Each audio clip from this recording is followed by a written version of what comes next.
Aku benci dengan anak-anakku. Gue bisa ngelakuin itu sendiri dalam waktu 2 hari gitu, kok lu butuh seminggu gitu. If we treat them like a business partner and a teman berpikir, mereka tuh kerja juga lebih dari hati gitu loh. Oh ternyata dari perspektif gue dulu, perspektif pekerja. Semuanya jadi urgent, semuanya jadi dadakan. Semuanya jadi Kayak nggak ada dadakan. planning. Semuanya urgent important ya. Kayak dia.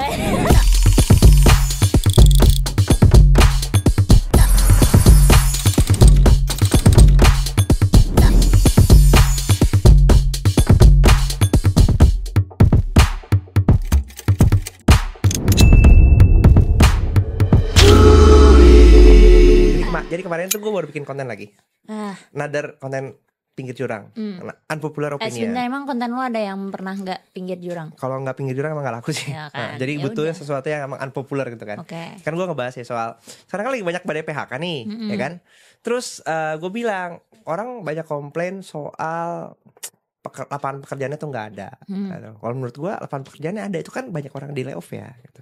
Tapi banyak orang Tapi yang kan belum defense. tentu posisinya digantikan. Iya betul, mereka itu bilang gitu kayak ini kan posisinya di efisiensinya kan ditutup posisinya kayak gitu.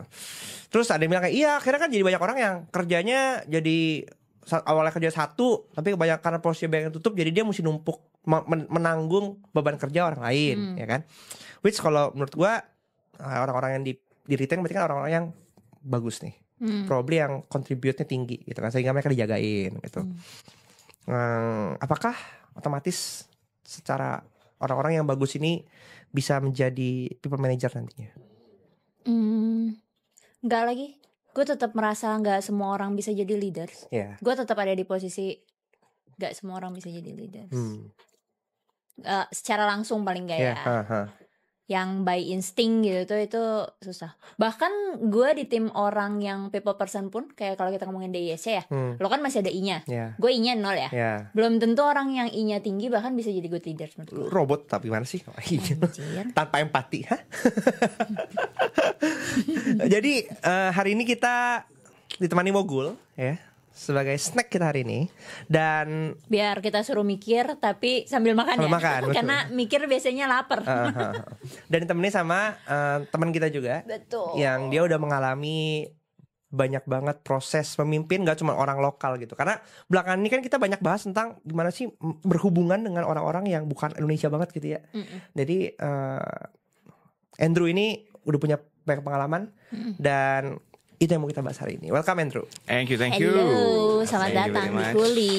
Mantap, akhirnya ada Andrew di sini. Siap-siap ya. Terjun. Siap-siap terjun. Belum apa-apa udah nyari parasut ya. Yo, Drew. Kenalan gitu dong. Ya. Pengalaman kerja, gimana nyemplungnya gitu. Kenalan. Jadi kalau sekarang itu kalau ditanya kan habis menyelesaikan pekerjaan full time. Per April kemarin sekarang gue bilang diri gue sebagai penulis. Asik. Good. Author. sama guru sama teacher. Oke. Guru. Gitu ya. Oke. Suka ngajar juga, suka ngajar. Jadi itu terus related sama yang si manajerial itu, ini gue langsung cerita tarik mundur ya. 2016 sebenarnya. 2016 itu punya kesempatan pergi ke negeri jiran, Malaysia. Tempat gue kuliah. Oh iya? Iya. Di mana, Bel? Nottingham tapi gue. Wih, keren banget. Kampung coy Nottingham tuh. Jadi di mana? Semenyih itu. Oh. Tahu gak Semenyih? Pernah kesana. Kajang lagi. Benar. Oke. Terbanglah kita ke Malaysia menjadi seorang TKI back then. Kerja IC dulu lah, IC biasa kan kalau pertama kerja lu dijadiin individual contributor dulu. Dilihat bagus, yaudah deh lu mulai deh mimpin tim. Nah disitulah perjalanan sebagai seorang people manager dimulai. PD-PD-nya menjadi IC ini kan kayak wah gue jago nih, gue bisa ngerjain kerjaan sendiri. Iya. Masuklah ke people manager, Will. Banyak yang mau resign. Gara-gara lu. Iya, Keren. Keren ya. Kayak banyak yang mau resign. Karena yang di manage tuh bukan orang Indonesia doang. Jadi banyak orang luar Indonesia lah. Vietnam, Philippines, Thailand, Malaysians. Tapi ada orang Indonesia juga. Ada orang Indonesia juga. Tapi banyak banget yang non Indonesia gitu. Nah dari situ tuh mulai kayak ternyata susah ya jadi people manager. Dan yang kayak lu bilang kayak kalau gue nge-negate dikit, dari kan lu bilang kayak nggak semua orang bisa ya. Problemnya sebenarnya bukannya bisa atau nggak, mau atau nggak. Nggak semua orang sebenarnya mau disuruh jadi people manager, especially kalau orang-orang yang kayak I'm happy with my own world. Gue suka nulis, gue suka nge-coding. Don't ask me to manage human being deh gitu. Capek coy. Yes, it's very very tiring. Yet if done it well, it's very rewarding. Kayak gitu. Jadi makanya itu perjalanannya as introduction itulah kayak awalnya udah mau selesai Will, kayak anjir susah banget nih bos. Gue nggak mau jadi people manager gitu. Terus dia bilang oke, tapi we don't have anyone else to do gitu. Jadi I think we only have you untuk bisa nge-manage timnya. Yaudah lu work on yourself deh kayak gimana caranya gitu. Nah disitulah makanya kayak ya udah deh akhirnya nyemplung belajar sendiri, explore sendiri. Akhirnya mulai kayak oh ada the joy of building team, the joy of coaching. Nah jadi baru deh ngegulung sampai sekarang gitu. Tipe leaders yang jadi leaders karena terpaksa keadaan ya. Iya, betul. Benar. Kita kan dengerin kisah pertobatan seorang Andrew. Pertobatan seorang Andrew yang tadinya bikin timnya mau resign terus akhirnya jadi kayak sekarang. Tapi sebelumnya kita main game dulu. Ada begini. You look here. Lihat sini. Jangan situ. Ini nggak di brief ya? Nggak di brief. Jesus Christ. Oke. Oke, lihat sini ya. Kita main namanya fast response. Kita akan memberikan 2 pilihan. Lo harus memilih salah satu dengan cepat. Gak perlu dipikir, gak perlu dijelasin. Oke, kita mulai ya. Yang pertama, lead with control atau lead with trust? Trust. Oke, micromanage at first atau let them learn by falling? Micromanage at first. Praise di private atau celebrate in public? Celebrate public. Hire for skill, hire for attitude? Attitude. Disukain tim atau ditakutin? Takutin apa?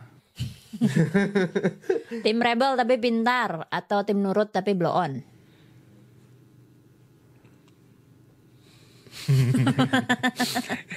Ini nggak bisa jawab panjang ya, udah nurut deh.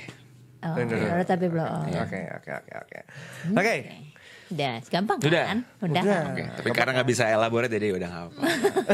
Elaborate sekarang. Tidak bisa dielaborate ya. Boleh, kita elaborate dulu dari Boleh, pertanyaan terakhir. Pertanyaan itu akan selalu menjadi pertanyaan terakhir karena biasanya pengen tahu alasan dibalik pilihannya apa. So kenapa lo milih yang nurut tapi blow on dibandingin yang rebel tapi pintar? Jadi kalau it's very tergantungnya banyak kan gitu, tergantung banyak. Senior positions itu biasanya the other way around. Kalau yang gue misalnya udah nge-hire tim yang harganya mahal, for very critical positions, biasanya gue akan milih yang udah punya skillsnya. It's a matter of skills and will sebenarnya kan. Kalau yang pertama itu kan will, jadi kayak mau nggak nih orang will, gitu. Nih orang mau nggak gitu. Karena skills itu biasanya bisa gue bentuk. Gitu, tipikal as long as lu mau dulu. Biasanya untuk posisi yang lebih junior, fire powernya masih banyak tuh gampang banget dibentuknya. I've been comparing anak-anak yang pinter banget nih, tapi terus nggak mau diurusin, versus dia skillsnya oke, basic. Of course lu nggak akan nge-hire orang yang quote and quote blow on in a way that lu nggak cocok banget nih, nggak sama standarnya lu gitu. Tapi biasanya kalau willnya tinggi di posisi junior, very easy to be shaped. Ketimbang skillsnya udah tinggi tapi willnya nggak ada. Mendingan gue nggak kerja sama orang yang kayak gitu. Tapi ya itu makanya gue bilang ketergantungnya tinggi, soalnya ketika lu di posisi hire posisi yang lumayan quote and quote mahal, it's a combination of both lah. Lu harus punya skill sama punya will gitu. Sebagai orang yang tadinya good individual contributor, I see. Performance lo top banget gitu, saya sampai jadi top player gitu misalnya. Ketika pertama kali lo nge-lead tim, kan ibaratnya biasa orang-orang IC dengan good performance itu kan biasa terlihat bersinar ya. Yep, correct. Dan ketika lo mimpin tim, ada nggak perasaan ketika tim lo ada yang lebih jago, mau nggak mau dia yang jadi lebih terlihat bersinar daripada lo ada perasaan-perasaan tersaingi, iri atau kayak lo kehilangan spotlight lo gitu-gitu nggak? Sebenarnya bukan perasaan iri, perasaan iri, bukan perasaan dengki terhadap mereka, tapi perasaan identitas lu jadi hilang. You used to be the person yang selalu the go to di-praise. person lah, Exactly. gitu. Oh, pergi ke sana. Oh, ini ntar biar Andrew aja yang ngerjain, ini biar Andrew aja. Ketika lu udah mulai jadi people manager, lu harus membuat another Andrew yang baru gitu kan.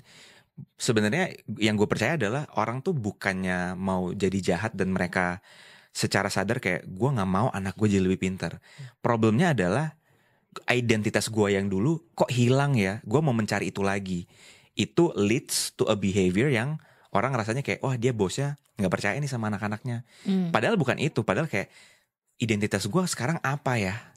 Gitu kok hilang ya? Kok sekarang gue sudah tidak seperti dulu ya? Jadi nggak yang aku benci dengan anak-anakku, aku tidak mau mereka ini dan aku mau tetap menjadi spotlight gitu. Jadi ada banget karena I lost my identity yang dulu, and no one tells me that's okay loh untuk nge-lost identity itu karena lu harus membangun orang-orang lain yang bersinar di bawah lu. Nah itu tuh nggak ada yang ngajarin. Lo akan mendapatkan new identity as leaders Dan gitu kan. someone need to tell me bahwa Drew, your identity itu adalah ketika your anak-anak itu bersinar. That's your identity. Nah itu nggak ada yang ngajarin di awal dan nggak ada yang nge-remind gue bahwa oh ternyata seperti itu. Oh ternyata normal ya untuk lu bukan lagi menjadi go to person, tapi anak-anak lu. Sukses lu itu ternyata ketika anak-anak lu menjadi go to personnya orang lain. Nah itu yang kayak gue lama banget menyadari itu. Makanya di awal-awal tuh kayak masih tarik-tarikan identity kayak gue aja deh yang maju. Anak-anak gue biar gue aja deh yang present gitu. Padahal kan lu mundur, nih lu maju nih, lu yang present deh gitu. Dan lu harus bangga sama itu. Nah itu nggak ada tuh yang ngasih tau gue ini tuh kebanggaan ketika anak-anak lu tuh bersinar gitu. Jadi identitas, fighting of identity yang bikin biasanya banyak leaders yang gue pelajarin. Karena gue juga punya anak-anak yang baru menjadi first time manager gitu. Jadi gue punya klasik problemnya sama kok Will dan Wina. Problemnya tuh itu kayak mereka nggak tahu ternyata hal itu tuh hal yang normal loh untuk lu kehilangan identitas lu sebagai seorang superstar individual contributor gitu. Tapi dalam konteks kayak ada yang bilang ini kan, kalau lu jadi pemimpin, lu kan harus lu yang pajang badan di depan, ya kan artinya kan tim lu expect ya lu bantu gue deliver lah untuk sampaikan kayak gitu. Jadi I do my job, ya lu yang komunikasi yang ke maju, yang lain-lain kayak gitu.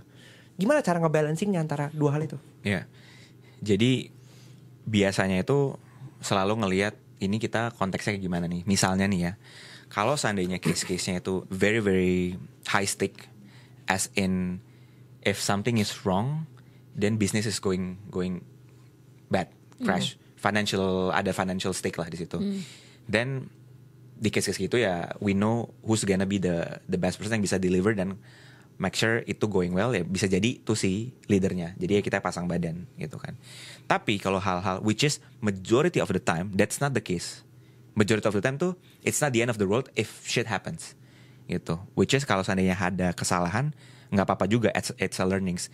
That's the time where kita ya udah nih, ini presentasi misalnya kita baru bikin project A, reporting project ke internal for example, no harm kalau seandainya ada kesalahan. Ya udah nih, lu aja yang present. Jadi gue di belakang kayak gitu. Jadi case by case basis gue ngeliatnya Will. Jadi kayak something is going really really bad. If this going wrong, then ya udah gue maju ke depan.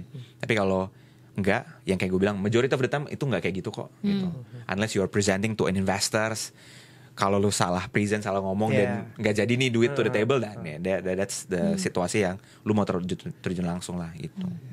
Separah apa leadership lo sampai bikin tim lo waktu itu pada mau resign? Apa yang lo lakukan? Nah itu tuh. Nah, gue come to a realizations sebagai seorang leader dan seorang yang coach leader waktu di perusahaan itu banyak hal-hal yang ternyata harusnya seperti ini dan kita nggak tahu. Contohnya, ada satu tim gue dulu dapat promosi. Sekarang itu no brainer untuk gue harus meng-announce promotionsnya ketika orangnya ada. Jadi misalnya di culture di perusahaan gue dulu tuh ketika ada promotion tuh we do public announcement kayak selamat Andrew ya kayak this week we'll have like promotion announcement. Oke, dari tim ini gitu. No brainer sekarang gue mau make sure I do the announcements dan orang yang di announce harus ada di situ. supaya ada feel of proud gitu kan, kayak gue bangga nih di-announce sama bos gue dapet promosi. Zaman dulu itu tanpa gue sadarin, gue melakukan announcement ketika anaknya tuh nggak ada. Bukan karena gue nggak mau bikin dia bangga, tapi mindset gue itu adalah gue mau secepat mungkin nggak announce ke orang bahwa ini anak dipromosiin. Jadi intentionnya tetap intention bagus, kayak secepat mungkin gue mau kasih tahu orang bahwa dia di-announce, gue akan give a lot of good notes tentang di person, tapi di person lagi cuti. Dan ketika dia balik dia bilang, Drew kok lu announce gue waktu gue nggak ada sih? Sedih tau gue kayak gini-gini. Jadi moment of proudnya gue nggak ada karena kan gue nggak ini, dan itu dia sedih kayak gitu-gitu. Padahal itu bukan something yang gue intention gue akan bikin lu sedih dengan gue announce lu waktu lu cuti gitu. Nah lots of mistakes di awal-awal tuh gara-gara gue nggak tahu, oh ternyata melakukan A equals to B. Ketika gue bercanda ke orang bisa jadi dia tersinggung. Another examples ini, gue nge-manage tim gue yang jadi manager. Dua culture yang berbeda. Jadi yang di manage itu adalah orang Indonesia, anaknya gue yang direct report langsung ke gue tuh orang Malaysia. I know very clear bahwa si orang Indonesia ini lagi proses of gemukin badan. Oke, proses of bulking kayak gitu-gitu. Dia emang kurus orangnya. Nah si orang Malaysia ini dia nggak tahu tentang konteks itu, and make a jokes about, kok lu sekarang kurus banget sih gitu. Untuk orang-orang seperti manajer gue ini, dia kan pasti nggak tahu bahwa oh bukannya kayak gue mau ngebully lu, tapi it's just a joke, so kayak ya si orang ini kan emang dia junkies kayak gitu-gitu. Tapi itu kan dia nggak tahu ternyata si orang ini lagi struggle dengan proses kenaikan berat badan gitu kan. It's a jokes yang jadinya ditangkapnya bukan a joke, tapi kayak quote unquote an insult ya kan. Jadi akhirnya gue tarik nih orang Malaysianya, gue tarik ke ruangan, gue bilang, lu tahu nggak dia tuh lagi program bulking gitu. Dia dan menjadi kurus itu hal yang dia nggak mau sebenarnya. Jadi I want you to say sorry sama jokes ini ke dia, karena ini something yang bisa jadi lu relationship jadi nggak bagus ntar in the future. Mendingan lu say sorry, kayak lu bilang, oh gue gak tahu lu kayak gini. Jadi kayak lots of mistakes yang dilakuin first time manager itu unintentional sebenarnya. Dan itu yang gue ngerasa harusnya ada nih yang ngasih tau orang bahwa actions lu yang A itu bisa bikin orang ngerasa seperti ini tanpa lu sadarin. Itu panjangan ya jawabannya. Lu taunya bocah lu resign gara-gara lu apa? Direct inilah, ada yang nangis kayak gitu-gitu. Nangis kalau langsung? Nangis. Terus jahat ada yang mau pindah gitu. tim. Itu bukan orang Indonesia bahkan. Jadi nangisnya lebih susah lagi pakai bahasa Inggris. Aduh. Nangisnya mikir ya. Nangisnya mikir gitu kan. Jadi malah nangis gitu. Jadi ada yang mau pindah tim. Jadi gue mau pindah tim aja deh gitu. Kebetulan di perusahaan yang lama tuh lumayan normal tuh untuk lo. Gue mau pindah tim deh dari tim A ke tim B. Yang paling bikin lo tertohok ketika lo mendengar alasan tim lo pindah pas ngomong ke lo apa? Itu yang sampai jadi bikin kayak too direct for gitu. example. Too direct cara ngomongnya. Terlalu apa sih namanya, kayak tidak gue kan pace-nya karena di tech startup ya, lu pace-nya pace kenceng kan. Pace-nya tiba-tiba harus berubah tuh. Tapi gue gak bisa menjelaskan. Kayak kan gini, ketika lo di klasik lah, lo udah ngobrol sama banyak orang kan, when you are in the middle management positions, gue reportnya langsung ke si level. Nah si levelnya bilang, Drew besok kita harus fokusnya ke sini. And at that time I was not able to explain kenapa kita harus pivot projectnya. Kenapa yang udah kita siapin selama let's say sebulan harus kita cut, kita move ke project yang lain. Gue cuman kayak in the moment, guys kita harus pindah nih ke project yang ini. People are kayak, but why? Kan gue udah spend banyak waktu nih di sini. Nah, gue belum tahu tuh caranya ngejelasin gimana, bahwa ada perubahan, ada ini konteksnya gimana. Nah, I'm not able to explain that. Jadi ngebuat orang tuh kayak, wah lu mah berubah-berubah mulu decisionsnya kayak gitu. Lu nggak konsisten. Nah itu yang Iya lagi. Ini bisa di ini ya, mogul bisa dicobain. Bisa Makan. Lagi. Ngomong soal burger, lu suka burger ya? Gue suka bikin lagi. Oh suka bikin? Iya. Oh gitu. Suka daging karena kan ngomonginnya soal daging. Anjay. Masuk Mogul best. M-nya apa? Mantap. Cobain ya. Oh, oke. Gue tuh burger head banget coy. Oh ya? Iya. Jadi gue tuh kalau nemu burger kayak iseng bisa. Gue tinggal di utara ya. Gue bisa rela ke selatan buat cari burger. Tapi utara kayaknya lebih banyak bakmi nggak ya? Iya Betul. benar. Leaders tuh kayak dagingnya burger, kejepit atas bawah. Ya kan? Bawahan berubah-ubah mulu lu. Iya, Atasannya, Drew tolong dong Drew. Tuh bawahannya sampai keempet kan. Keempet nggak tuh? Keempet. Atasan tuh masih fluffy gitu karena. Bener. Bawahnya yang kecentat kan. Nah yang tengah udah tuh makin yang kecentat. Yang tengah tuh udah warnanya udah beda gitu kan. Anjir. Tapi itulah enak. Ya. Enak mogul. Anjir. Kalau ngomongin soal I love mogul, aku cinta mogul. Apa lagi? Tadi kan kita ngomongin tentang perubahan itu kan ya. Perubahan. Tadi kayak lu buru-buru mulu gitu. Pada akhirnya gimana caranya lu menjelaskan itu? Lu gimana cara lu nge-crack gitu? Oh ternyata begini loh harusnya loh. Bis itu kan memang di luar kontrol lu ya. Correct. Sedangkan sebagai middle manager ya kita terima arahan, perintah dan arahan. Yes. Dan lo harus bisa mentranslate dari atas ke bawah, nyampainya sama dan benar gitu. Benar. Nah, gue belajar few things nih yang gue bisa share. Yang pertama adalah belajar ngomong berbagai macam bahasa. Bukan berbagai macam language, misalnya Indonesia, Thailand gitu-gitu. Tapi lebih ke, lo ngomong sama CEO, C-level, lo harus ngomongin soal bisnis kan. Lo gak bisa tuh bilang kayak, oh timnya gak bisa nih karena kurang kapasitas lah. Lo harus ngomongin dari si bisnis, how can we make this happen? Karena kan si level doesn't really care in terms of nggak bisa ya, how can we make it happen? Lo kan basically dibayar as a levelnya VP kayak gitu ya, lo untuk bantuin gue mikirin dong Drew kayak gitu kan. Berarti gue harus ngomongnya itu, gue harus mindset gue ngomong sama yang atasan apa nih, gimana how to make this happen gitu kan. Kalau nggak bisa, gue butuh apa dari atas? Oh, gue butuh extra budget, gue butuh deprioritize this project untuk gue bisa fokusin ke yang lo mau. Gue butuh apa? Fokusnya ke forward looking. Gue nggak bisa kayak excuse kayak but we cannot do this, we cannot. They don't like that kind of language, ya kan?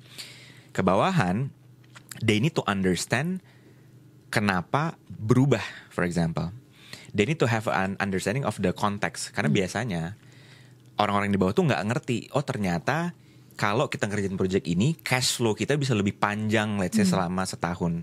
Kalau project ini diambil, tapi karena project ini kalau diambil itu bisa disrupt current prosesnya kita. Nah itu yang menurut gue pembelajaran terbesar gue adalah more context itu jauh lebih baik daripada tidak ada konteks untuk anak-anaknya kita. And I always say that to everyone di timnya gue, bahkan anak desainer, lo harus ngerti bisnisnya. Lo harus ngerti kenapa slides ini harus kita rubah-rubah terus. Kenapa deck ini revisinya banyak. Lo harus tahu karena kita lagi jualan and it's a high stake deck. Kalau decknya nggak bener, itu kita kelar. Lo harus tahu bahwa deck ini kalau dibikin dengan bener, itu bisa bikin kita generate another 20% of our revenue, for example. Hal-hal kayak gitu yang gue ngerasa, if we treat them like a business partner and a teman berpikir, mereka tuh kerja juga lebih dari hati gitu loh. Jadi nggak cuma sekedar decknya direvisi mulu nih gitu. Tapi mereka tahu, oh gue harus ngerevisi deck karena gue tahu if this deck itu bisa keterima sama kliennya, company-nya bisa lebih oke performance-nya gitu. Jadi to summarize adalah make sure bilang ke anak-anaknya kita apa sih impact dari yang lu buat dan yang lu lakuin ke bisnisnya in a konteks yang lebih gede gitu. Itu yang berubah. Tapi lo ada pengalaman gak? Gue setuju dengan lebih baik over konteks dibandingin gak ada konteks sama sekali ya. Tapi kan ada beberapa kondisi atau beberapa waktu di mana lo bahkan gak punya waktu untuk ngejelasin dulu. Karena untuk ngejelasin dulu kan lo sama aja kayak ngebrief ya. Ngebrief kan juga butuh waktu, effort, panjang, effort, tuh harus mikir, dia juga harus mencerna dulu gitu. Tapi ada beberapa hal yang sifatnya urgent, harus sekarang, atau ibaratnya kayak lagi perang, lo harus maju perang dulu aja gitu ibaratnya. Pernah ada di posisi itu nggak dan apa yang lo lakuin? Pasti pernah lah kan.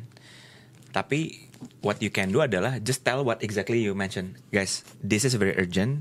I'll explain the context later. Tapi gue butuh bantuan lo untuk ngelakuin ABCDE. Once kita udah lebih kelar dan lebih tenang nih posisinya, I'll explain you why we are doing this. At least mereka jadi punya harapan dan hope bahwa oh si Andrew bakal ngejelasin kok konteksnya. Tapi sekarang lagi butuh banget nih untuk kalau kita nggak maju nih kita ini. Or just tell them shit happens, website klien yang kita bikinin down, we need you to do A, B, C, D, E. Later on once udah kelar, I'll explain to you kenapa ini harus tiba-tiba berubahnya 180 derajat kayak gini.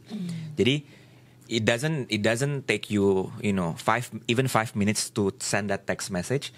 Tapi orang-orang itu jadi ngerasa oh gue maju bareng sama lu, gue setidaknya mengerti sedikit ada yang salah. Ntar belakangan gue bisa nanya ke Andrew kenapa nih dari websitenya warnanya biru jadi warna merah kayak warnanya Mogul. gitu. Oke. Tapi kalau ke atas pernah nggak? Karena kan kadang juga si level ketika meminta lo untuk melakukan sesuatu, kadang nggak punya waktu buat explaining kenapa gue mau lo melakukan itu gitu. Dan lo sendiri kan sebagai orang yang bisa dibilang ketika lo di mid level kan lo dipercaya gitu ya untuk bisa melakukan atau mengeksekusi apapun arahan dari si levelnya. Pernah nggak ketika lo nggak ngerti kenapa lo harus ngelakuin itu, lo masih men-challenge si the thing is kan banyak orang yang di mid level belum tentu berani men-challenge permintaan dari si level. Lo tau nggak batasannya kapan lo masih boleh men-challenge, kapan lo merasa kayak oke, kayaknya gue harus eksekusi dulu nih permintaan si level gue. Gue used to be di tempat yang nge-challenge mulu orangnya. Nge-challenge mulu.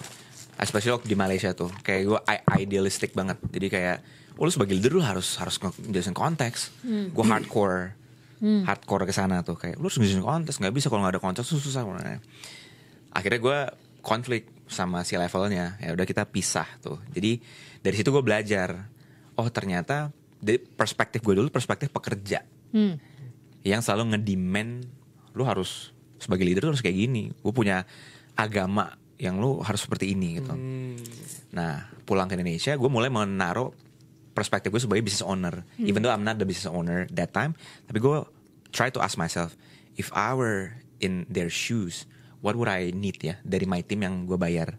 Jadi gue belajar bahwa let me baca ruangannya. Misalnya Will adalah CEO gue gitu kan, dia minta, Drew kita harus bikin ini, dan gue lihat nih tipikalnya gimana nih, kayak dari nafasnya dia, dari all the mimiknya gitu kan, lu bisa baca kan. Oh ini kayaknya lagi something urgent, okay, let me just help him right now without asking. Nanti kalau udah ngeliat ini tone-nya udah oke, dan I'll ask kenapa nih Will, kalau gue boleh tahu kayak gitu. Jadi I think it's very strategic untuk lu bisa tahu kapan lu harus ngegas, kapan lu harus kayak lu baca ruangannya, kayak I think this something yang quite urgent, let me not apa nih, kenapa nih kayak gitu.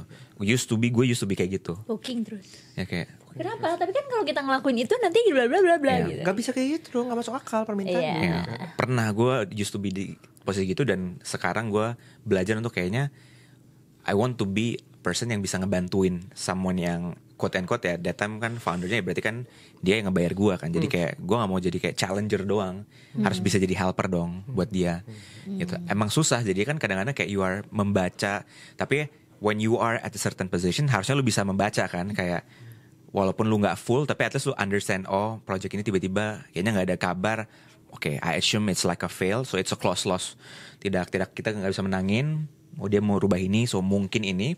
With other informations, gue ngomong ke tim gue, I haven't got the full picture guys, kenapa kita kayak gini. Later on gue akan tanya sama dia. Sekarang yang gue tahu kemungkinan besar kayak gini, so I need your help untuk ini. Can you do that? Di prioritas yang project yang ini, let's make sure this up by today ya. Jadi at least mereka juga tahu, oh Andrew-nya juga masih belum ngerti ini. Dan the humility untuk bilang, kadang-kadang kita juga gak tahu konteksnya as a leader, itu lumayan jadi game changer juga sih. Gue pelajarin. Jadi anak-anaknya tahu, oh ternyata my manager is not a superhero juga. Kadang-kadang juga bingung dan bilang ke tim kita bahwa kita bingung, tapi we are working on that untuk mencari tahu supaya elunya nggak bingung. Let me be the one yang bingung. Itu tuh jadi kayak, oh bikin tim tuh kayak, oh gue nih kerja bareng sama lu ya. Ternyata gue cuman kayak yaudah deh lu kerja sendiri gitu, lakuin yang gue bilang gitu. But that's hard, karena biasanya kita kan mirroring kan. Bos kita kayak gitu, ya udah gue anak-anak gue juga kayak gitu. Jadi gue memutus rantai, apa sih yang sekarang tuh terkenalnya, memutus rantai-rantai lu luka batin masa lalu. Ya. Memang kayak gitu ya, karena luka batin, kayak gue pernah bilang bahwa manajer pertama kita itu biasa menjadi trigger. Lu bakal menjadi gimana tuh ke depannya gitu. Kalau pengalaman lu buruk, lu akan carry over itu terus. Sama kayak lu masuk kuliah lah, di pelonco ya kan, di ini kan. Lu kan pasti kan next time ketika gue jadi senior, gue akan melakukan hal yang sama gitu kan. Sampai rantainya diputus. Oh sorry, kampus gue gak kayak gitu-gitu. Nottingham. Gak zaman kayak kalau di luar coy, gak ada kayak gitu-gitu. Lagi deh Drew, orang-orang yang biasanya datang dari background IC menjadi leaders, itu kan biasnya agak mirip sama kayak bias co-founders ya menurut gua. Karena lu tadinya melakukan semuanya sendiri, lu bisa melakukan semuanya sendiri. Terus mendadak lu jadi leaders, lu harus mendelegasiin itu ke orang lain.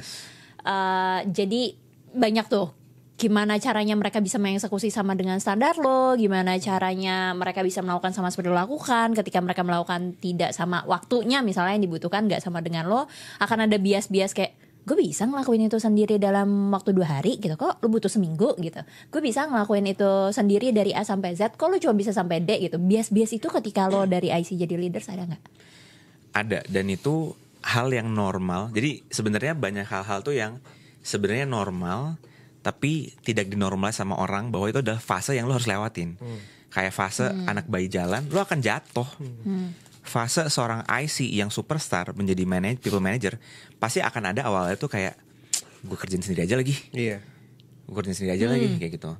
Tapi yang orang nggak sering ingetin adalah, dan ini something yang ini real cases. Jadi tim members gue yang orang Malaysia itu dia mau banget jadi manager. Jadi gue bilang oke, let me make the situations where all the English speaking countries report ke lu deh. Dari situ gue akan monitor lu kayak gimana. Awalnya kayak gitu. Jadi misalnya dia ngerjain artikel, harusnya kan artikelnya dia mulai, lu gak nulis lagi, lu harus ngedirect anak lu buat nulis. Saya bilang, iya tapi lama banget dulu nulisnya. Kayak gitu. Dan ini fase yang everyone including myself akan mengalami itu gitu kan. Tapi harus ingetin bahwa satu, harus menerima, accept dulu bahwa oh ini ternyata fasenya ya. Lu akan tidak sabaran.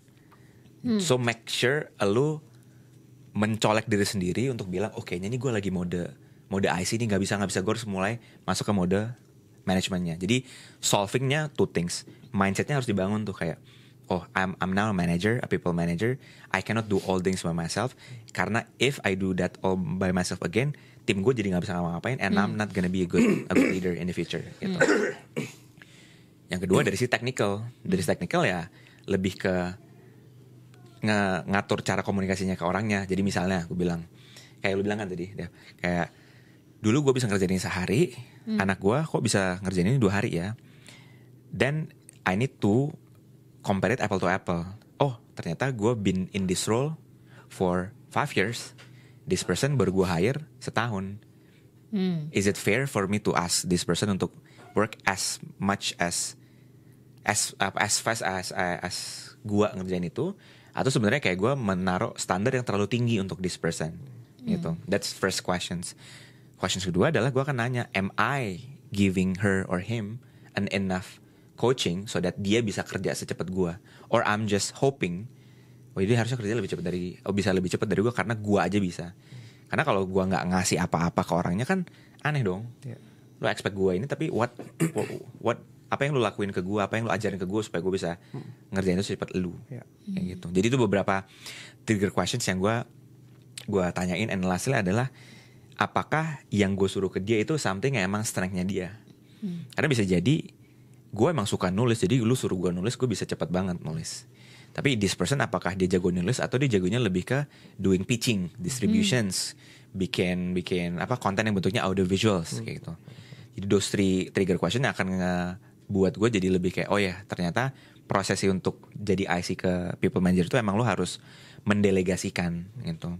Again, in most companies unfortunately itu banyak yang tidak ngasih kita dos bekal bahwa lo harus belajar delegasi. Delegasi itu kan susah kan.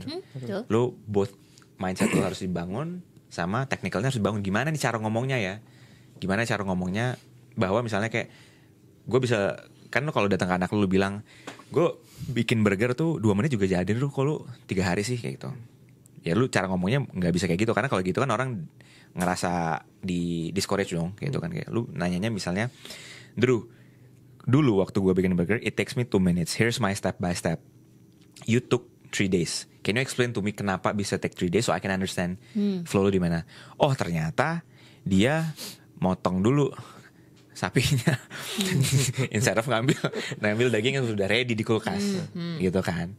Oh ada steps yang ternyata lu nggak efisien Drew. Jadi lu nggak harus pergi motong sendiri ke butcher gitu. Udah ada nih yang kita prepare. Oh ternyata udah ada ya. Oh gue nggak tahu. See we are discovering a new problem. Ternyata lu nggak tahu gitu. Karena mungkin di awalnya gue nggak kasih tahu stepnya kayak gimana. Gue cuman kayak it takes me 2 minutes. Why it takes you 2 days untuk make the burger, the same burger gitu. Karena mungkin stepnya dia nggak tahu. Gitu. Bahkan ketika lo sebagai contohnya gini, lo jago banget bikin burger gitu, lo mengerti end to end cara bikin burger gitu. Tapi ketika lo harus ngajarin orang cara bikin burger aja kan belum tentu lo bisa mengajarkan orang itu melakukan sama seperti yang lo lakukan kan. Maksudnya butuh skills juga untuk lo bisa ngajarin orang ngelakuin cara lo melakukan itu gitu. Mau dari cara lo ngajarinnya gimana, cara lo komunikasinya gimana, itu kan juga beda-beda ya. Tapi lo sendiri pas pertama kali dari IC jadi leaders, tipe yang sulit delegasi apa tipe yang jadi micromanage? Karena kemungkinan dulu itu kan antara lo jadi sulit delegasi atau lo jadi micromanage banget nih karena lo pegangin terus jangan sampai. Maksud lo adalah tipe yang ya udah gue lepas atau gue micromanage? Oh justru nggak bisa delegasi, jadi lo take over semuanya, lo kerjain sendiri. Atau saking gregetannya gitu kan. Jadi atau kayak lo kasih ke dia tapi lo micromanage. Tipe yang mana lo? Kalau gue orangnya gampang ngasih trust coy. Gampang aja trust. Jadi by default lo akan trust. By default gue trust. Nih, lo kan udah kan, nih gue kasih lo. Gak apa kalau gagal, gak apa udah gagal lo aja gitu. Tapi gue punya time lah. Time to do other things gitu. Itu gue. Which yang sering terjadi adalah overly trust. Jadi berantakan. Berantakan kayak sama mungkin orangnya juga belum siap gitu. Dikasih kepercayaan lebih besar, terlalu besar di depan. Kayak gitu. Ibu gimana Ibu? Ntar abis itu gue share. Anjay. Gue tipe yang sulit delegasi. Pertama kali gue jadi leader ya. Pertama kali gue jadi leaders. Again, mungkin backgroundnya sama kayak lo. Gue good IC. Terus ketika jadi leaders, gue jadi kayak nyoba untuk ngasih ke orang. Takes time, butuh kesabaran. William mungkin tahu sabar gue sangat amat panjang. Sabar gue sangat amat panjang. Jadinya gue memilih untuk gue kerjain sendiri aja. Ujung-ujungnya gue yang, karena kan ketika lo jadi IC ekspektasinya adalah lo dikasih kerjaan segini gitu, 1 biji gitu. Tapi ketika lo punya tim, leaders tuh kan akan ngasih kerjaan lo 10 biji gitu, karena ngerasa lo udah punya tim gitu kan. Jadinya gue overwhelm sendiri dengan pekerjaan yang gue dapat. Tapi lo demen ya kerjaan hal-hal sama gitu ya? Gue gak demen soalnya. Oh udah, gue gak demen. Makanya gue ngerjain sendiri, gue gak tega pekerjaannya, tapi gue mendingan gue bikin sistem atau gue ngebikin bot sesuatu gitu untuk ya udahlah, biar gue mendingan ngurusin bot aja daripada ngurusin orang gitu. Ini tadi game yang kita apa namanya? Fast response. Tadi kan nanya kan soal micromanage awal gimana. Nah, versinya gue sekarang tuh gue sangat percaya yang namanya micromanage di awal. Tapi ada rulesnya. Rules yang pertama adalah orang yang kita micromanage harus tahu kenapa kita micromanage. Bisa jadi ada few things yang gue tulis tuh ada few things. Number one adalah dia masuk ke role yang baru. Kalau masuk ke role yang baru dia nggak pernah. Kayak misalnya dari IC menjadi people manager, gue akan bilang sama dia every single day gue akan nanya sama lu, how was the experience? Ini ngobrol sama one-on-one sama anak-anak lu kayak gimana? Karena gue make sure gue bisa bantuin lu dan mitigate all the errors yang akan terjadi gitu. Tapi dia harus tahu tuh, kayak gue bilang tadi, harus tahu kenapa dilakukan micromanage itu di awal, harus tahu konteksnya, benefitsnya untuk dia apa dilakukan itu. Karena lots of people desperate itu karena kayak dia nggak tahu kenapa sih nih orang nanyain mulu progresnya gua ini kenapa sih nanyain mulu, leaders gua. Iya kenapa sih gitu. Itu satu. Yang kedua, they need to understand bahwa itu temporary. Ini bukan something yang gonna be happens forever. Dan harus explicit gue ngejelasinnya. Gue bilang misalnya, Drew, ini kan role lu baru nih sebagai people manager. So first, second, third, 4 weeks it's gonna be lots of one-on-one sama gue check in. Karena gue mau make sure lu bisa kasih tahu initial potential red flag-nya apa nih di depan, atau challenge-nya apa. Jadi kita bisa solve bareng-bareng sebelum itu menjadi masalah yang lebih gede. Once progress milestone-nya kita berasa, and after 1-2 months, then I'll leave it for you to discover yourself. Jadi lu bisa lebih ini. Jadi set expectation-nya lebih jelas bahwa mereka tuh harus di micromanage di awal. Kayak gitu. Nah, tapi mungkin agak gak nyambung sama pertanyaannya lu tadi soal delegasi versus lu ngerjain sendiri kayak gitu kan. Sebenarnya itu sama kayak jawaban yang presentasi sih. Gitu. Delegations itu biasanya akan gue lakukan untuk project-project yang myself sudah tahu gimana cara nge-handle-nya. Kalau gue nggak tahu, I will do it by myself dulu. Kalau gue nggak tahu, misalnya kita melakukan, misalnya waktu gue masih di EduTech, disuruh nge-handle B2B, itu gue nggak pernah tuh. Jadi gue nggak akan suruh anak-anak gue langsung, ya udah lu coba ideate bikin konten soal B2B marketing, you know lah best practice kita di B2C.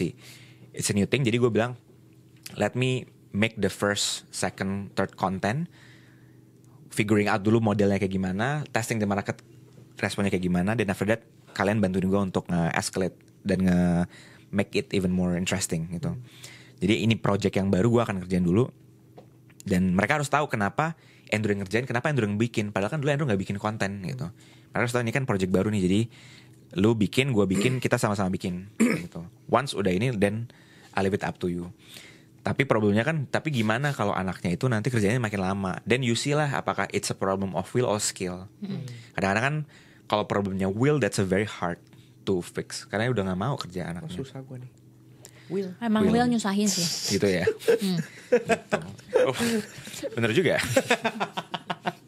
Tidak bisa berword. Tidak bisa berword ya. Oke. Tapi kayak intinya tuh sebagai atasan, lu harus bisa nge-set up di awal. Kadang kan ada kan yang namanya lu overly delegating. Ya. Kayak nih kita punya proyek baru ini, tolong deh lu ide dulu kayak gitu. Which seringkali gue berpikir kayak, gue tuh gak tahu mau mulai dari mana. Dia sering ide dulu, ngapa lu coba dulu aja. Kayak mumet ya kan. Dia mikir, kalau gue gak kerjain nanti gue dibilang bego. Kalau gue nanya nanti kayak, lu coba dulu, riset dulu, kan di kantor gitu kan. Lu riset dulu, jangan nanya dulu. Inisiatif kayak riset kayak, ada Google, ada apa. Tapi sebagai orang yang buta, disuruh jalan gitu kan, tetap aja buta gitu. Pada akhirnya lama di follow up, gimana? Udah nggak nilainya? Oh, udah lu buang 3 hari, kemudian hasil untuk dia begini. Dan mati yang ngerjain ya, saya kan nggak tahu pak, mau gimana ya pak ya. Kalau sebagai tim apa yang kalian lakukan? Karena kan ada beberapa leaders yang tipenya memang kayak gitu kan. Gua ekspektasinya kalau adalah ketika gua ngasih tahu sesuatu, lu coba dulu cari tahu sendiri, lu nggak ngerti baru lu nanya ke gua gitu. Jangan datang ke gua dengan tangan kosong cuman jadi Pak Andrew maunya gimana Pak gitu. Jangan nanya ke gue cuma gitu doang gitu kan. Beberapa leaders ada yang seperti itu. Iya betul. Ini apa yang kita gue bahas itu kan. Kalau gue ya, aduh, memang ya udah akhirnya buat sebisanya sih. Tapi menurut gue lebih baik update progresnya berkala. Walaupun sedikit-sedikit, paling kita tunjukin ini bener nggak gitu. Sehingga jangan sampai nunggu lu udah buang 3 hari untuk sesuatu yang ternyata zonk juga gitu. Minimal progresnya kalau gue begini, checkpoint ya. Iya checkpoint kayak gitu. Sehingga si leadernya pun ngelihat, oh progresnya begini, bisa kasih feedback dikit-dikit. Tapi kita bawa progres gitu. Dibandingin langsung sotoy sampai akhir, toto gitu balik kayak, lah kok gini gitu. Atau menurut gue yang paling bagus adalah sebagai manajer yang udah lu yang punya ide, bikin lu setup mock-up prototype-nya sebenarnya. Jangan daripada kosong-kosong kayak gitu. Karena pengalaman kita lebih banyak, intuisi kita lebih banyak. Kompetensi kita lebih banyak, dan kita yang ngide kan, jadi berarti kita punya gambaran kira-kira mau ngapain gitu. Seharusnya kadang tuh kita yang jadi leader dan manager kedapatan itu dari si level for example. Betul itu kan sering tuh kan kayak, ini ada ide baru, coba deh lu riset deh gitu, lu lakuin deh. Kadang-kadang kan tuh juga nggak tahu kan. Makanya another ilmu yang sebenarnya people manager harus asah tuh communicating atau managing up istilahnya. Jadi nge-manage, jadi kadang-kadang kita fokusnya banyak tuh nge-manage down. Tapi ternyata managing up sama managing side itu equally important. Gimana tuh Drew kalau seandainya kita dibilang sama bos atau si level kita kayak, lu harus ngerjain ini, tapi yaudah you do deh, lu ngerjain dulu aja, ntar abis itu reporting ke gue. The easiest way yang kita harus latih sebagai people manager itu adalah skills clarify and then ask questions. Kita nanya dulu sama bosnya. Kadang-kadang yang dibutuhin bukan a full presentation deck, yang dibutuhin cuman a Slack message or like a simple Google Docs, that's all. Tanya dulu kayak, ini how far you want me to go gitu kan, seberapa jauh lu maunya a full deck with all the screenshots, links to the reference, a mock up lah, atau sebenarnya it's just a initial Google sheet with a lot of competitors atau reference, that's enough atau mana. Jadi kayak kita nge-minimize, bos gua maunya apa sih sebenarnya. Kadang-kadang tuh kita nggak enak kan untuk, oh ternyata bisa ya lu nanya ini. Apalagi di orang-orang yang kerjanya misalnya di a bit more corporate atau lebih yang apa ya, lebih harus gini, yang harus siapa kayak gitu-gitu kan. Itu kan lu harus, tapi sebenarnya tetap ada cara lu nanya. Tinggal cara, kalau di startup gue tinggal manggil aja misalnya bos gue nanya kayak, ini menurut lu kayak gimana. Nah kalau di sini misalnya kayak, Siang Mohon Pak, izin, Pak. Iya, mohon izin Pak, saya mau bertanya Pak ya. Kalau untuk ini Bapak butuhnya bentuk slides, bentuk Word atau apa? Tapi harus di-clarify, karena kalau nggak clarify lu kayak tendensi kesalahannya gede kan. Ini kayak udah ini kayak, loh kok kamu gini. Kenapa kamu gak nanya saya gitu. Benar. Gitu. Saya mau nanya tapi takut bapak mukanya galak gitu. Banyak kan kejadian. Iya, mungkin dia belum makan. Oh, iya. Mungkin kita harus memberikan dia Mogul. makanan seperti Kita makan dulu gitu. Satu kali suap. Karena kan banyak ya orang yang masuk pembenaran gak berani untuk nge-counter back leadersnya atau yang buat nanya ke leadersnya cuma karena kayak Andrew galak, Andrew lagi tidak approachable banget nih gitu kan.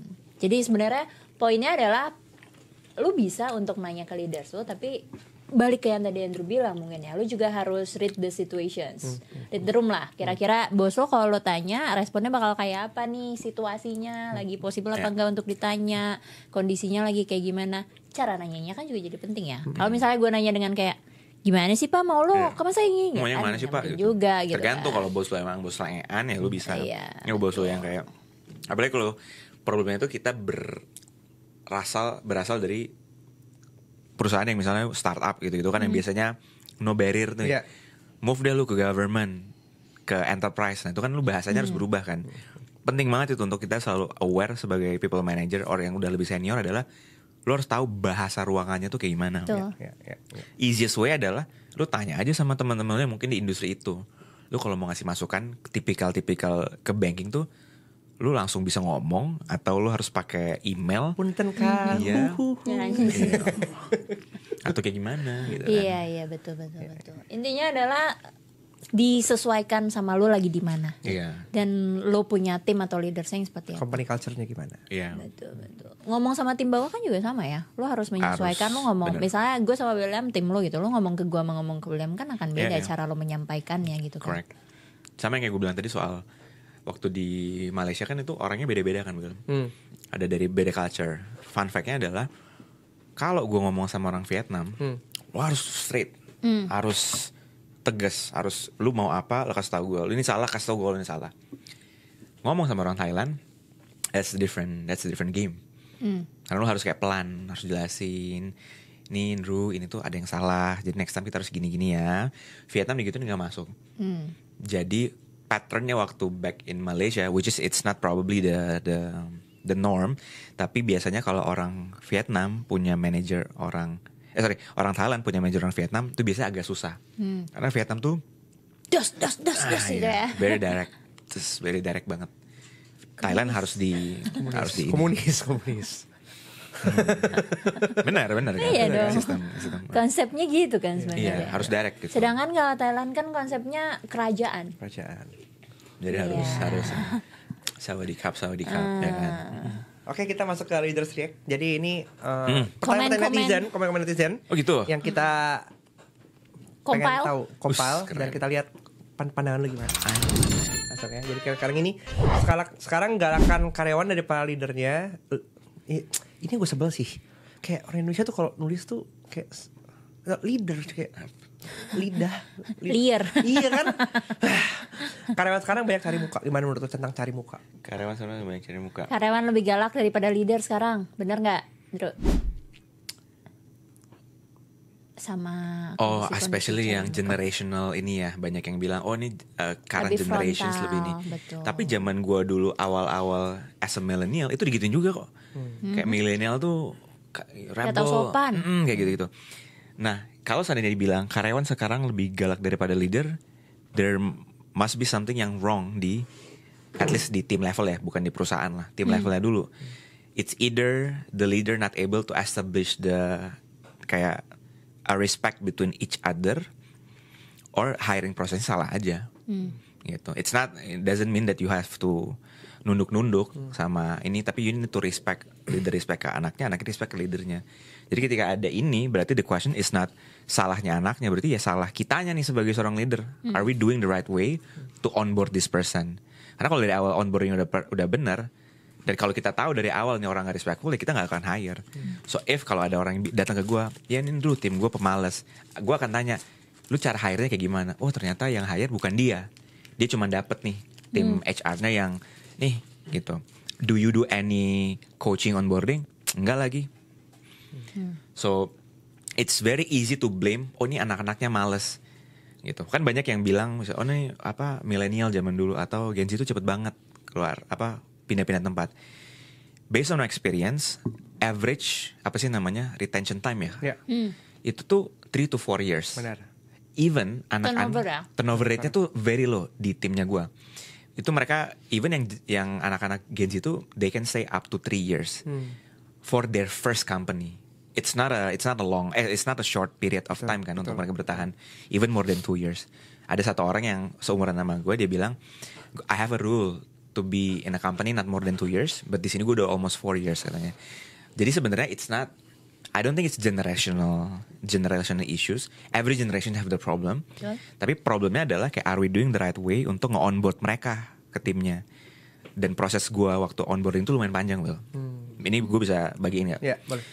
Jadi pertama gue menaruh posisi gue harus menjual role-nya dengan quote-unquote seseksi mungkin. Karena kalau gue menjual role-nya dengan sebiasa mungkin, I'm attracting people yang gak menarik or gak, I'm not selling this position to orang-orang yang gue mau tarik, yang high quality. Meaning gue gak bisa tuh misalnya bikin hiring yang job description cuman job descriptions A B C D E. Gue bercerita tuh yang this is a company-nya kayak gini, timnya kayak gini. Jadi kayak di dalam job description-nya tuh gue bikin ceritanya, dan gue baru masuk ke requirement-nya apa. Di bawahnya gue bikin tuh kayak what is our promise. Our promise adalah it's gonna be the team yang lo akan very proud untuk kerja bareng karena lo kerja sama kayak gini-gini. And then on top of that ya you will get your basic needs, which is all the competitive salaries dan lain-lain. So part pertama adalah make sure gue seseksi mungkin menjual itu. Itu di mana? Di flyer di landing page-nya lo tergantung lalu naruh di di job postingnya. Different platform tuh kayak copywriting itu gue bener-bener make sure ketika a good candidate ngelihat mereka akan anjir nih keren, gue mau. Seru nih gitu kan. Gue mau. Karena kalau yang cuman basic, karena kan you want to attract a great candidate kan, gitu. Since dan itu yang buat orang manager baru, which is ilmunya aja yang nggak ada, itu nggak aware. Oh ternyata lu harus menjual loh. Ini tuh bargaining. Kalau lu membuka oposisi, nggak semerta-merta lu punya higher situations ketimbang orang yang apply. Karena kalau yang apply biasa-biasa aja ya iya, mereka butuh kerja. Tapi kalau lu aiming for someone yang kalibernya kayak kalian, itu kan nggak bisa. Orang cuma datang, nih ada opening mau nggak? Lu harus ada ceritanya apa nih, emosionalnya apa. Itu steps pertama. Steps kedua, sebelum mereka apply, gue akan buat pre-screening questions. Jadi waktu mereka apply itu nggak cuma kayak apply, masukin CV, tapi mereka apply, masukin their information, basic information. Abis itu ada 2 pertanyaan simple yang gue tanya. Itu tujuan untuk gue nge-exclude all the low quality candidates. Karena biasanya kalau dia bener-bener mau, tuh dia akan nulisnya tuh lumayan serius lah. This is a generation, a time before all the AI, generative AI. Jadi data yang harus manual lu nulisnya, kayak gitu kan. Pertanyaan-pertanyaan simple kayak misalnya kayak stop, nggak usah jawab. Pertanyaannya kan ada di buku kan? Pertanyaan ada. Iya udah. Oke. Saya nggak perlu di-disclose lah. Oke. Itu step selanjutnya masih bisa tapi. Iya dong. Gue selanjutnya. Jadi pre-screening questions. Abis itu interview. First interview. Gue akan nanyain pre-screening questionnya, jawaban lu kayak gimana. Setelah gue ngeliat, oh nih kayaknya vibes-nya oke nih, ini oke nih, interest-nya oke, dan akan gue kasih case study simple. Case study simple, dia udah ngelakuin case study-nya, dan next step-nya adalah interview to present the case study. Ini ide gue as a writer kah, as a video editor kah, as a apa. If that pass, then I'll do yang namanya team pulse check. Jadi gue akan, misalnya I have my team members untuk nge-interview this person, dan this person untuk nge-interview team member gue. Jadi gue bilang, gue gak akan ada di sesinya. Kalian ngobrol aja, misalnya ada Andrew dan teman-temannya yang di Access Team. Ini akan ada new candidate. Brief gue ke anak-anak gue adalah just ask whatever you want to this candidate. Nanti report back to me. What's good, what's potential red flag. Dan gue brief juga ke kandidatnya. You will be entering, if jodoh, a place yang you akan spend majority of your time di sini. Kan lu kerja kan lu spend pagi sampai sore kan sama orangnya kan. Jadi gue bilang sama dia, you want to make sure that you are picking the right place untuk lu gitu kan. So make sure that you ask as many questions to the current team members, the business, leadership style, whatever. Karena kalau gue bisa bilang sama lu, oh I'm a really good manager lah. I can do a lot of bullshit kalau ask as many thing as possible ke this team, and then nanti ya udah based on that kita lihat. Tapi biasanya itu hanya terjadi ke kandidat-kandidat yang gue mau jual timnya gue. It's a way for me to sell. Biasanya high performing or high quality candidates tuh pasti mereka mau tahu nih gimana sih timnya. Gitu. Itu jadi proses itu lumayan panjang, Will. That process makes me meminimize problem-problem kayak pertanyaan tadi. Gimana timnya kalau lebih galak? Kalau gue udah tahu dari awal nih orang a bit more disrespectful kan udah kelihatan. Ya udah gue gak akan hire gitu.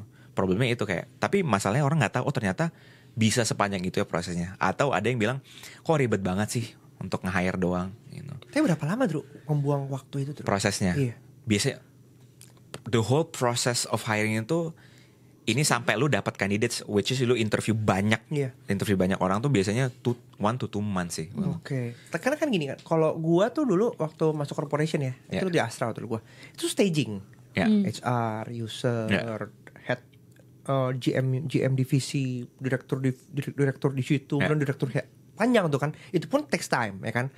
Kalau lu itu apakah kayak tahun tadi ngomongin dikumpulin sama pulse check sama members, apakah itu lakukan di hari yang sama setelah ngobrol sama lu atau beda lagi? Berbeda hari. Beda lagi. Oke. Gue juga beda soalnya. Tapi dari si kandidat juga bosan kali bolak-balik mulu. Nah itu it's another way for you to filter kan. To filter ya. Oke. Iya. If this person. Tapi kan sebenarnya nggak bolak-balik, Bel. Karena lo mengalami stage yang berbeda ketika lo ketemu Andrew sama ketika ketemu kayak ini lama banget perusahaan ini ngerekrutnya ya, nggak gue udah transport mahal nih kayak gitu kan. You know sekarang. Kadang-kadang mungkin karena gue ngomong kayak gini karena mostly waktu gue ngelakuin hiring tuh online sih Will. Jadi there's an element of they don't need to come. Mungkin kalau ada elemen come, I need to think a different way. Mungkin harus di hari yang sama for example. Kalau yang online ya udahlah it's a zero cost gitu kan. Tapi biasanya gue akan jelasin kenapa ini penting banget this different phases. Apalagi untuk kandidat yang gue mau beli ini gue tahu nih orang banyak offeringnya, jadi gue harus jual, gue harus menjual. To the point kadang-kadang misalnya gue ngasih case study, apalagi case study untuk anak-anak kreatif nih, misalnya lu bikin video, lu bikin visual, gue bayar loh. Jadi I pay for the case study, tapi I can use the case study. Jadi kayak gue bilang sama, jadi kan banyak nih, udah dikasih case study dipakai, ya udah I'll just tell you that this is a paid case study, but then ketika case study datang gue bisa pakai ya. Kalau misalnya case study yang nggak bagus, ya itu resiko gue, tapi gue tetap harus bayar. Mungkin gue nggak pakai, tapi jadi oke lah. Tapi juga lu ngitung-ngitung kan, kalau seandainya lu orang yang sudah masuk ke phase paid case tadi, berarti lu udah have a feeling of portonya oke, waktu dia presentasi oke gitu-gitu. Dan curationnya juga udah dalam ya. Iya. Oke. Lanjut dari Lili Mulyani 21. Kalau leader yang apa-apa tahu bulat dan dia nggak mau tahu karyawan siap atau enggak gimana? Dadakan. Jadi basically kayak tahu itu dadakan. Oh dadakan. Gue kira dia mau tahu semuanya. Gua doang lagi anjir yang ngerti. Waduh. Tapi bener kan ya? Iya kan maksudnya kan? Iya bener anjir. Wah lu sih keren lo sumpah. Gue tahu bulat tuh kayak, gue pikir tuh nggak tahu apa-apa gitu. Kalau nggak mau tahu apa-apa, gue mikirnya malah dia mau tahu semuanya atau kayak yang si paling tahu. Enggak, ternyata ini dadakan. Jadi nggak mau tahu karyawannya siapa atau enggak. Jadi apa-apa dadakan. Lu hebat. Tangkap kayak gitu. Untung ada lu sih. Kalau kita salah tangkap lah. Iya. Digoreng dadakan anjir. Gimana tuh? Semuanya jadi urgent, semuanya jadi dadakan. Kayak nggak ada planning. Semuanya urgent important ya. Kayak dia. Urgent important. Gimana ya kalau leader? Assuming kita adalah seorang manager ya, dan kita punya leader atau karyawan lah, kita punya leader kayak gitu. We have few options. Options number 1 adalah bisa nggak kita fight this in a way that can we do something with the manager? Bisa nggak kita bilang atau kita negotiate or istilahnya nggak bisa nih besok Pak gitu soalnya kayak harus Pak kalau ini bla, bla, bla. kan gini Pak, kalau misalnya oke Pak ini kan saya ada ngerjain 2 project nih Pak, lagi ada 2 project gede, terus datang nih project ketiga, tapi kalau project ketiga mau jalannya besok kayaknya harus ada project yang ini yang kita drop dulu, Bapak oke nggak gitu. So option pertama adalah ya udah kita fight dulu tuh, fight kayak control what we can control lah, kalau di stoic gitu kan, kayak what we can control adalah itu fokusnya ke sana. Itu opsi pertama. Dan kalau berhasil, puji Tuhan gitu kan, alhamdulillah. bisa di istilahnya you can do something about Kalau that. nggak bisa, astagfirullah. Kalau nggak bisa, then optionnya adalah ya it's either you bertahan dan don't complain cause you need the capital, you need the money, or you cabut. Gitu, jangan sampai kita bertahan, kita komplain. Jadi nggak bagus buat dirinya kita sendiri sebenarnya, gitu kan. It's either you change or you leave, gitu kan. Or you stay tapi jangan komplain, kayak gitu. Optionnya itu doang. Jadi nggak bisa tuh, gue mau bos gue nggak dadakan, tapi dia emang dadakan, tapi gue tetap mau duitnya, tapi gue maunya komplain, tapi gue nggak mau kerjainnya. Jadi kayak that's very weird kan. And I used to be in that situation juga, Will. Situation dimana waktu gue di Malaysia tuh kayak clear nih, terjadi structural changes. Jadi CEO-nya, dulu gue report ke CEO, tapi CEO-nya berubah. CEO-nya ganti nih, di onboard CEO yang baru. Sekarang gue baru sadar ternyata onboarding of the new CEO itu karena kita butuh to be profitable soon. That time gue gak ngerti kenapa tiba-tiba ada CEO yang baru. Dia bawa kroni-kroninya, dalam arti udah yang 50 tahunan lebih lah nih orang. Dia bawa orang-orang yang udah lebih pengalaman. And I was the youngest direct report ke dia. Dia guru di Harvard kayak gitu, apa Stanford, gue lupa, dia dosen. Dia pernah jadi CEO apa kayak punyanya Elon Musk, roket kayak gitu. So I was cecurut buat dia, kayak udah cecurut, gue suka ngelawan, suka nge-challenge. Kenapa gini, nggak bisa dong gini. Kayak terlalu ekstrim memiliki paham bahwa manajer itu harus seperti itu, tanpa gue membaca situasinya. So it's very weird kan, kayak harusnya gue kan mendukung dia, role-nya gue adalah nge-support agendanya dia sebagai seorang CEO. Kalau gue melawan, it's very funny. Ya gue harusnya keluar, gue gak bisa tuh gue ngelawan tapi gue tetap dapat gajinya. Gitu kan. Nah, that realization yang ngebuat gue waktu gue di Indonesia, gue jadi okay, I know how to play my role as an employee. Jadi gue harus ngedukung nih. If I wanna stay, I need to support gitu.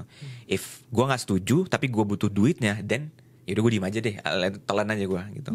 Telan aja gitu kan. Good point. Telan aja udah. Mayoritas leader itu narsistik dan gila pujian. Mereka justru bangga performa perusahaan turun ketika ditinggal mereka. Ini gimana nih? Kayak ini tuh gara-gara gue perusahaan bisa maju. Itu buktinya gue cabut turun kan? Turun kan? Ya. Itu nggak leader doang lagi. Human being tuh emang kayak gitu lagi, gue ngerasanya. Karena kita selalu ngerasa kayak the world revolves around us gitu loh. Jadi if something happen, itu pasti gara-gara kita gitu. Seberat mungkin kita berusaha untuk tidak narsis, by default itu kita, I don't know, our brain is a mirror on the wall lah gitu. Kayak who's the tahu nggak kalian mirror on the wall? Ada lagunya kan, Britney Spears, gitu. Jadi kayak Sawan udah umurnya tuh. Itu. Jadi by default tuh kita kayak gitu lagi gitu. Jadi kayak selalu ada tendensi untuk ngerasa oh ini gara-gara gua gitu. What is very helpful adalah to aware bahwa menerima bahwa kita tuh kayak gitu.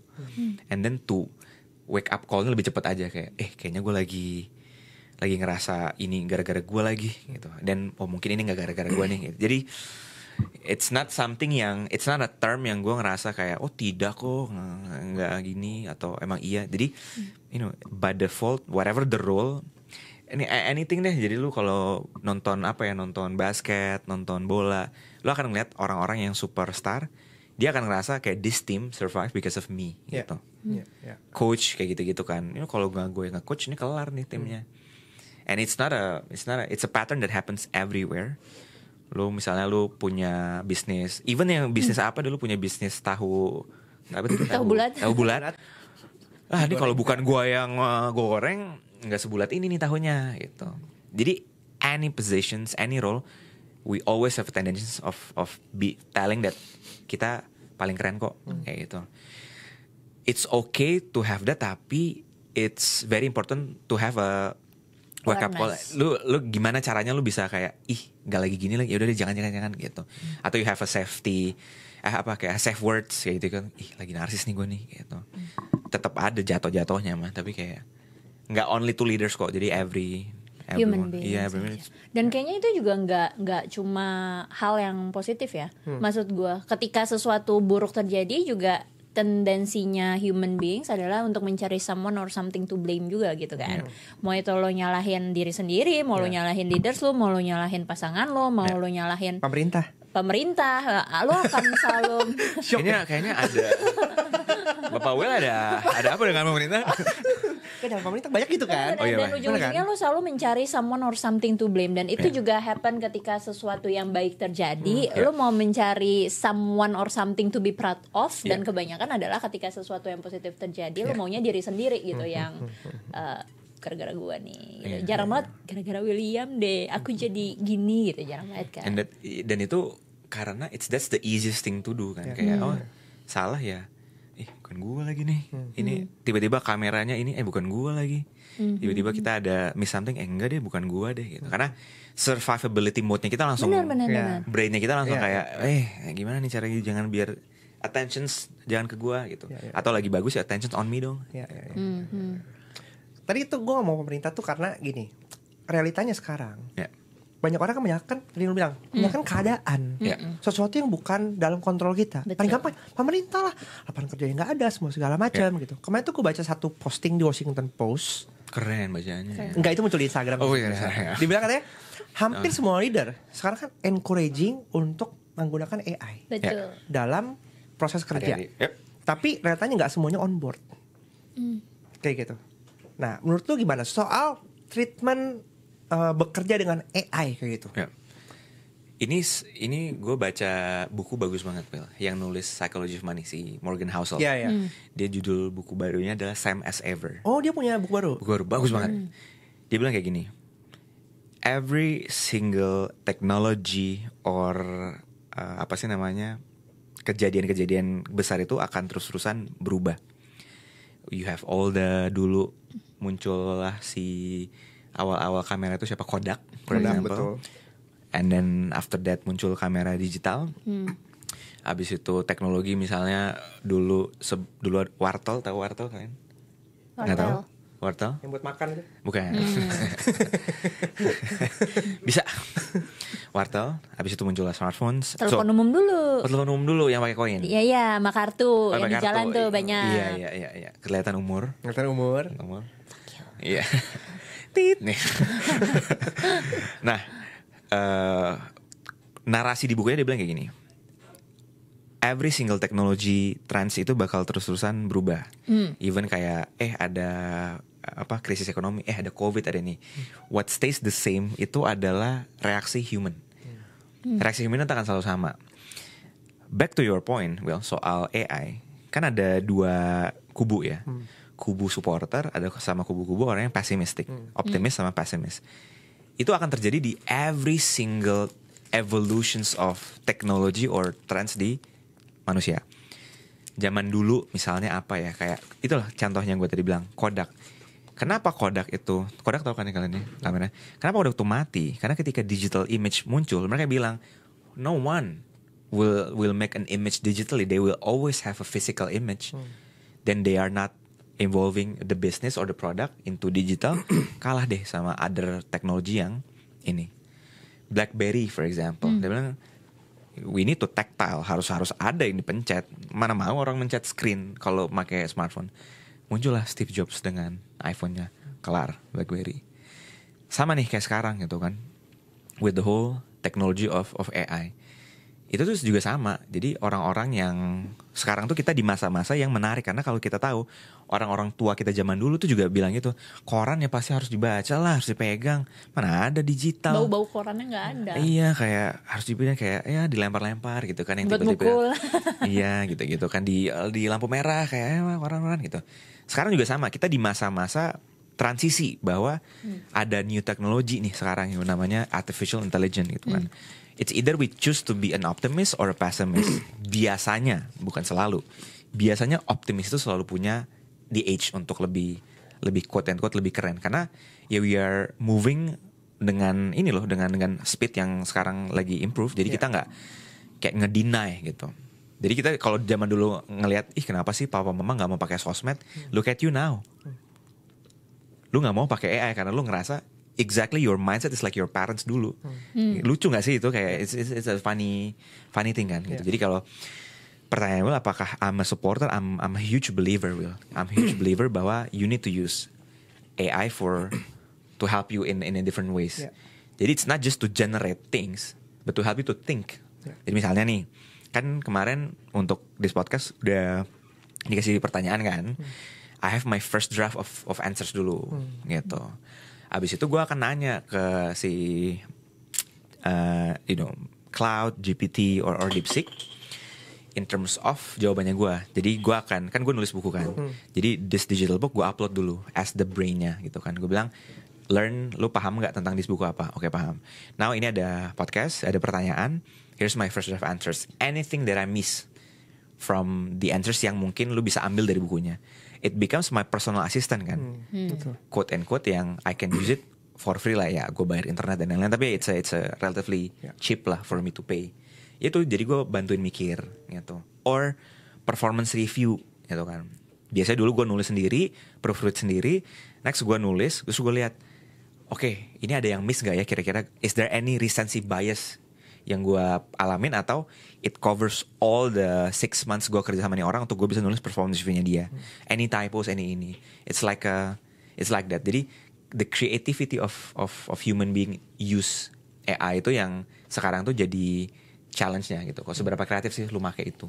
Just like Google, you know that everyone use Google kan, Google search. Tapi nggak banyak yang tahu ternyata you can do a specific kayak bukan prompting ya, kayak apa namanya, kayak Google search operator advanced that use kayak tanda kutip, you use minus, use ini. Jadi kayak misalnya gue mau mencari any news publication tentang Andrew tapi bukan dari website Andrew. Nah itu gue bisa tuh ada kayak minus in URL andrew.prasetya.com equals to apa gitu. Nah itu gue bisa tuh. Jadi kayak gue nge-prompt ke Google. Jadi any results dari Google itu cuman ngasih yang gue mau. Nah itu kan gak banyak orang yang bisa tahu to the point of kesana kan Will. Now same with the whole AI. Gak banyak yang tahu ternyata lu bisa ngatur gayanya. Bener. Apalagi kalau lu udah bayar yang paid, yang advance gitu-gitu kan. Perspektifnya kalian tapi gimana?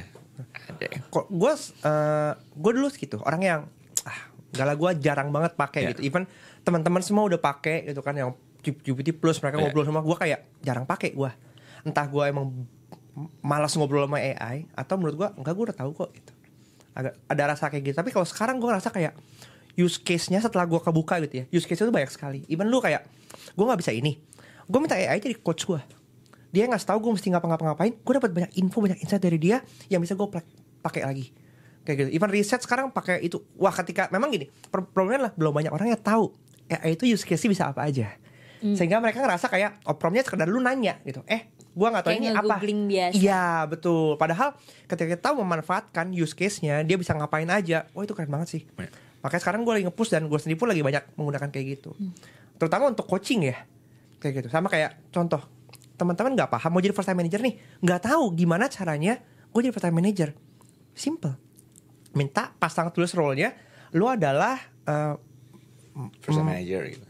Coach gue buat jadi manager kayak gitu kan. Lu bisa define itu kan, role-nya apa dia, role-nya apa, kemudian lu kasih konteksnya apa, pengalaman lu, tambahin resource-nya, buku slow leadership. Dari teori ini ya kan, apa yang bisa gue aplikasikan untuk konteks gue. Jangan lupa untuk dibeli bukunya. Itu. Iya. Ya kan? Karena banyak ya. Bahkan ketika lu jadi tim aja sebenarnya lu bisa meminta AI buat jadi coach lu. Betul. How to be a good team, atau gimana caranya communicate sama leaders lu juga gitu kan. Betul. Karena gue dengan AI ini sebenarnya kita diajak untuk membangun survival mode kita tanpa harus bergantung dengan orang lain. Lu punya modal nih, ya kan, 300.000 sebulan gitu kan. Ya udah lu pakai itu untuk beli premium GPT, kemudian ajak ngobrol untuk menambah ilmu lu, sehingga lu bisa kontribut lebih dalam pekerjaan lu bisa bikin digital produk atau apapun itu yang bisa lo lakukan gitu, sehingga self sustainability tinggi jadinya, instead of nyalain keadaan. Gitu. Benar. Gue setuju kok. Gue bahkan pernah nih dapat message panjang lebar ya dari CEO gue. So gue udah kayak aduh stres banget bacanya, pakai bahasa Inggris pula kan. Summarize dong. Anjay. Lu summarize ke gue, ini dia maunya apa sih? Karena itu banyak tuh. Jadi misalnya dia satu message panjang nge-tag Andrew, nge-tag ini. Gue bilang I have no brain capacity and emotional capacity at that time, tapi gue harus bales. Gue kayak can you help me tuh? Ini yang harus gue, poinnya gue yang harus gue lakuin apa nih? Jadi bantuin gue coba lu drafting pointers cara balasnya kayak gimana, habis itu gue baru pakein bahasanya gue. Nah hal kayak gitu kan orang kayak oh ternyata bisa ya seperti itu. Gitu. Tergantung lu kayak lu sebagai orang tuh apakah lu AI pessimist atau lu kayak super user of this different technology gitu kan.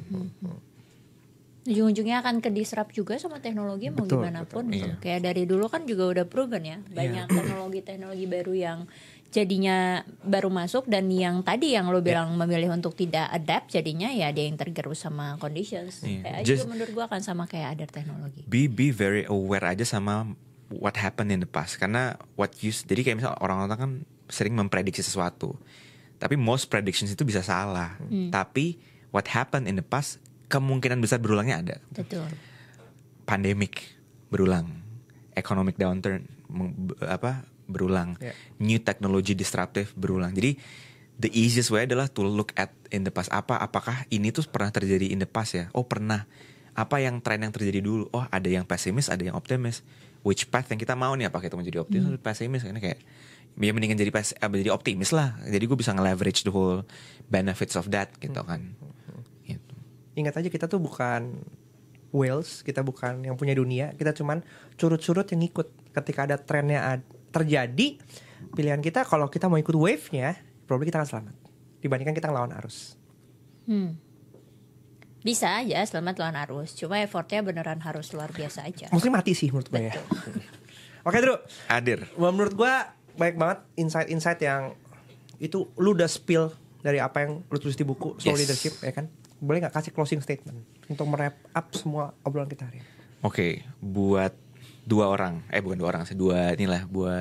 dua pesan untuk dua entitas. Yang pertama untuk orang-orang yang lagi pengen atau sedang menjadi manager and we are struggling, it's a normal phase. Jadi it's not something yang, don't be too hard on yourself telling that gue bego banget, jelek banget ya jadi manager. Most probably it's because we don't know dan gak ada yang ngajarin untuk menjadi seorang manager yang benar. Kayak gitu. Jadi itu yang pertama. Jadi the best way for you to learn adalah to ask fellow managers struggle-nya kalian apa, and berbagi aja, saling sharing.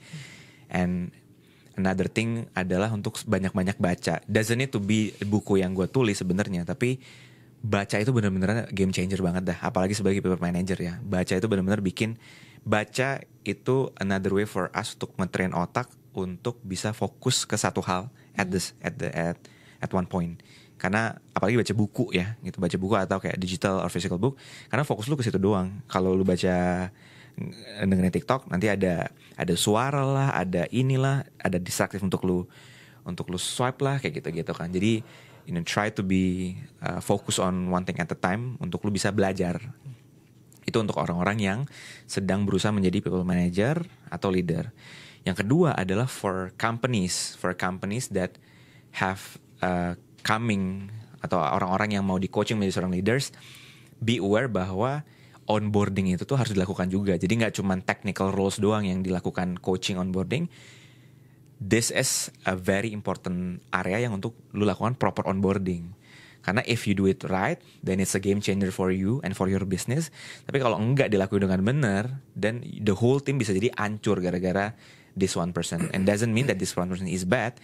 It's just that you are setting this person for failures karena lu gak ngajar dia untuk menjadi seorang leader yang benar gitu kan. Jadi that's the reasons kenapa gue nulis si Slow Leadership ini, karena hoping that this could be like a guidebook for people untuk menjadi people manager yang lebih benar in the future, and for tim-tim HR, L&D or business owner tuh bisa jadi kurikulum untuk mereka. Oh, onboardingnya tuh kayak gini ya. Yaudah nih, udah ada template yang gue bisa pakai dan kasih ke anak-anak gue, dan structured gitu. Gitu. Nice, cakep. Mungkin buat kalian juga yang pengen lebih mengerti isi otaknya leaders kalian sebenarnya apa, juga sebenarnya bisa baca bukunya aja supaya kalian ngerti kenapa sih leaders gue kayak gitu. Ya. Yang paling penting adalah nambah ilmu. Betul. Gitu. Dan dari Andrew ngasih diskon 60%. Kodenya nanti cek di bawah. Oke, klik link pembeliannya di video description juga. Thank you Andrew buat No problem, thank you very much. Very juicy, seru seperti dagingnya Mogul Burger. Kalau kalian suka burger bisa mampir ke Mogul di SCBD Park. Betul. Dan coming soon juga di Iswara BSD dekat rumah Ai. Okay. Thank you, bye. Thank you. Bye.